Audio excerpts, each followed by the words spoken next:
Dahil wala naman po akong ginagawa, kaya po ay sumama na lang po. At siyempre po guys, lahat naman po tayo ay may pinagdadaanan. Ayan po guys, samahan nyo po kami kung saan ay naghahambas po kami ng mga damo upang mataniman po natin ng kamuting kahoy. Dahil alam naman po natin guys na sobrang mahal na talaga ng bilihin ngayon. Pangalawang araw na po natin to dito guys, kung saan ay naghambas tayo ng mga damo. Dahil sa sobrang kapal na talaga ng damo guys. At dito po guys ay kasama po natin ang aking lolo po, kung saan ay ating pong tinulungan ang aking lolo. Dahil wala naman po akong ginagawa, kaya po ay sumama na lang po. At siyempre po guys, lahat naman po tayo ay may pinagdadaanan at marami pong problema nakaharap. At kahit papano po ay naitaguyod po natin dahil sa tulong na rin po ng may kapal. Kaya po wag po natin kalimutan ang manalangin. Dahil po dito ay inabutan po tayo ng malakas na ulan. Pero kahit ganun pa man ay hindi po tayo nagpapatinag at tuloy pa rin po sa hamon ng buhay. Kahit magulan pa man po ay okay lang.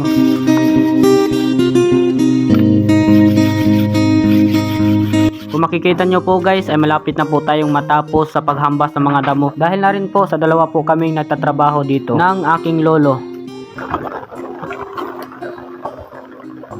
Siyempre po guys, hindi na po natin pinatagal. Andito na po tayo, naglalaka na po tayo. Hanggang dito lang po kami guys. Maraming salamat po.